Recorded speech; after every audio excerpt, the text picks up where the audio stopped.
Mount Rinjani, standing majestically on the Indonesian island of Lombok, is a captivating and awe-inspiring destination renowned for its volcanic grandeur. Soaring to an elevation of 3,726 meters, or 12,224 feet, Rinjani is the second highest volcano in Indonesia, showcasing a colossal caldera that cradles the stunning Segara Anak crater lake. This geological marvel is a testament to the mountain's tumultuous past, with the last eruption recorded in 2010.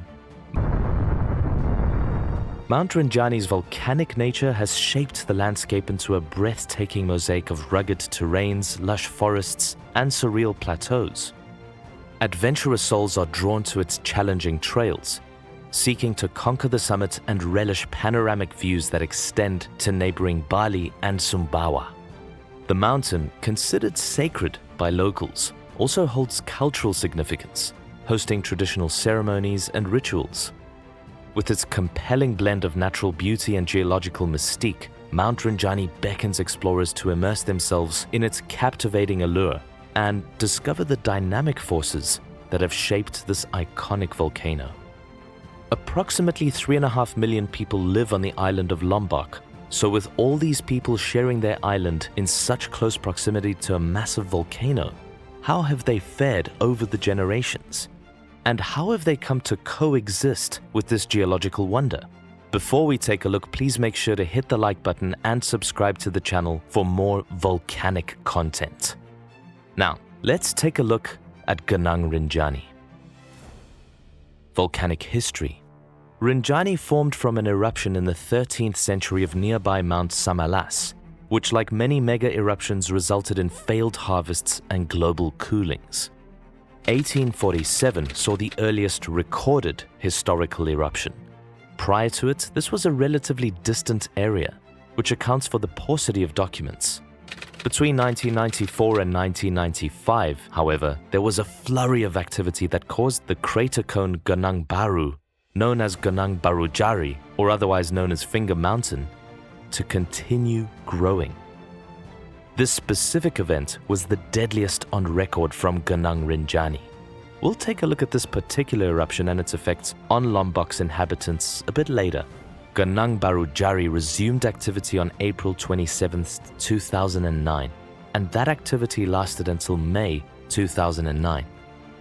At that time, the eruptions became more intense, sending ash and smoke clouds as high as 8,000 meters. Forcing the closure of the summit climb routes.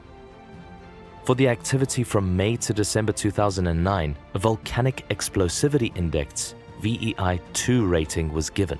A 100-meter tall plume of smoke was seen by Gunung Rinjani observation post watchers in February 2010. The focus of early 2010 action was Gunung Barujari. On May 1, 2010, a column of thick, dark smoke with strong pressure was once more seen ascending from Rinjani and erupting at a height of 1,300 to 1,600 meters. In light of this, the Center of Volcanology and Geological Hazard Mitigation issued a warning that ash plumes could be produced intermittently up to 1,500 meters or 5,000 feet above the caldera. As a result, the Volcanic Explosivity Index alert level was increased to 2. And it was advised that there be no activity for 4 kilometers around the Gunung Barujari eruption. On May 23, 2010, Rinjani erupted 3 more times, and activity persisted until May 24, 2010. Crops were reportedly damaged by ash from Mount Barujari that was said to have risen up to 2 kilometers into the atmosphere, according to the volcano's official monitoring organization. Smoke stretched 12 kilometers as lava rushed into the caldera lake, raising its temperature from 21 to 35 degrees Celsius. During any of the early 2010 eruptions, the volcano did not pose a direct threat to the people, but at several points, access to certain areas of the mountain was officially restricted or prohibited. From this recent eruption history, which was the most lethal, and how did it affect the people surrounding the mountain? Taking a moment aside from the video, are you curious to know more about how volcanoes impact our lives or the lives of previous civilizations? Support us by clicking the subscribe button and turn on the notification bell so you never miss out on our latest content. 1994 eruption. Up to 172 explosions could be heard daily at the Sembalun Lawang Volcano Observatory between June 3rd and 10th, 1994. Roughly 15 kilometers or 9.3 miles northeast, seismic data during this time showed a sharp rise in the daily explosion count from 68 to 8,720.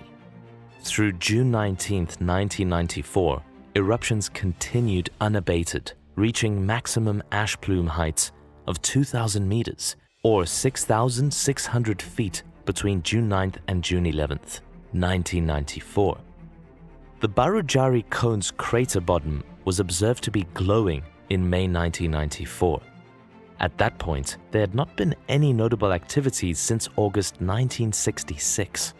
On May 27th and June 9th, respectively, a telemetry seismograph, otherwise known as Teledyne, and a portable seismograph PS2 were placed into service. On May 27th, 28th, 30th, and 31st, there was one documented volcanic earthquake occurrence per day.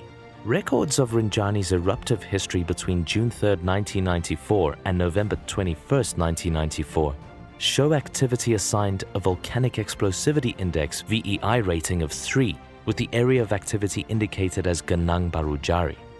The eruptive characteristics of the events that were recorded at the time are described as an explosive eruption from a central vent accompanied by mud flows, layers, pyroclastic flows, and fatalities. According to a report posted on volcanolive.com, this was the only known VEI-3 eruption, and it occurred between June and October. The two prior eruptions, 1944 and 1966, were basaltic, but this one produced a glassy bomb that was an andesite basaltic.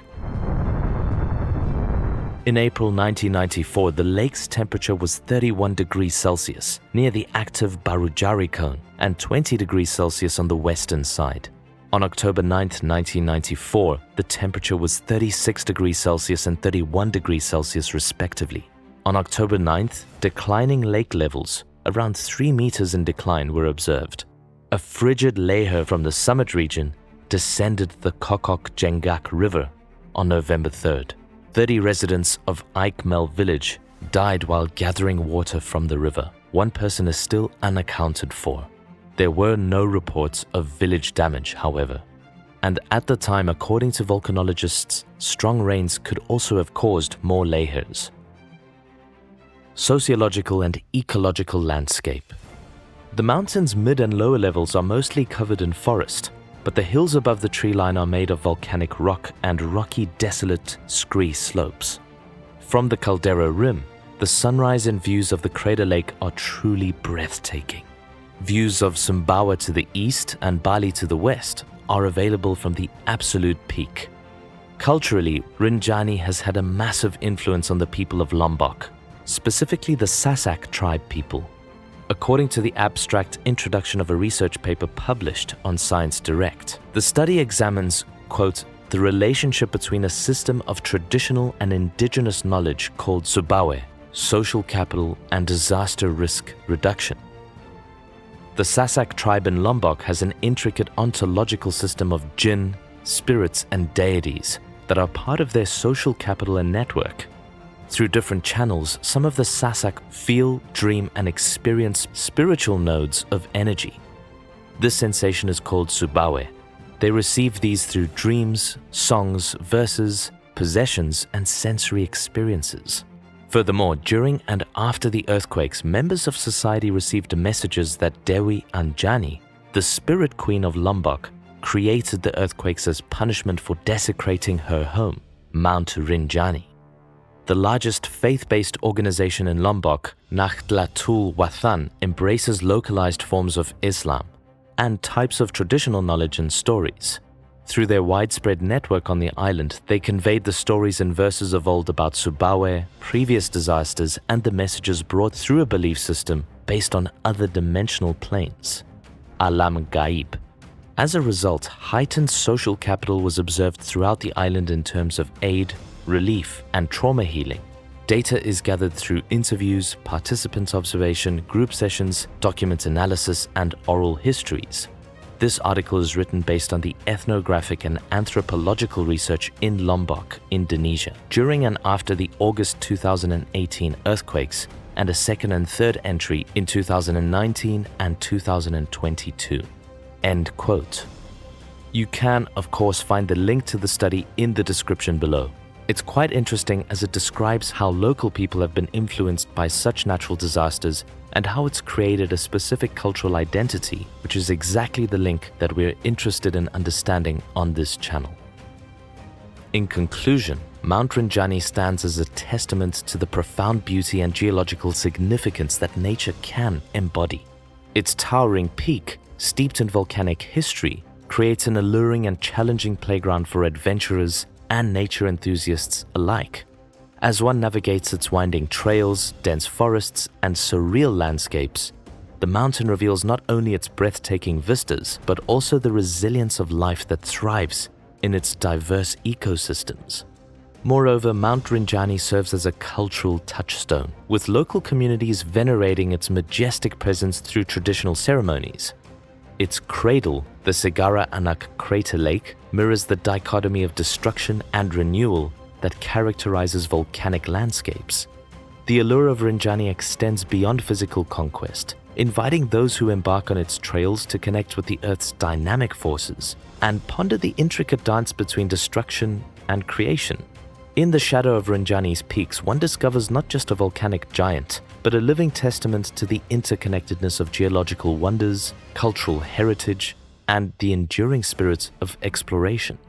As the sun sets behind its silhouette, Mount Rinjani leaves an immortal mark on those fortunate enough to witness its grandeur, a reminder of nature's power and the timeless allure of the world's majestic peaks. What do you think about the influence on local communities of this prolifically eruptive volcano? Would you do one of the tourist hikes along the volcano considering how often it erupts? Let us know your thoughts in the comment section below, and feel free to add any research or knowledge you have about major climate events like these. Keep your eye on our channel and stay tuned for more epic stories of the volcanoes of our world.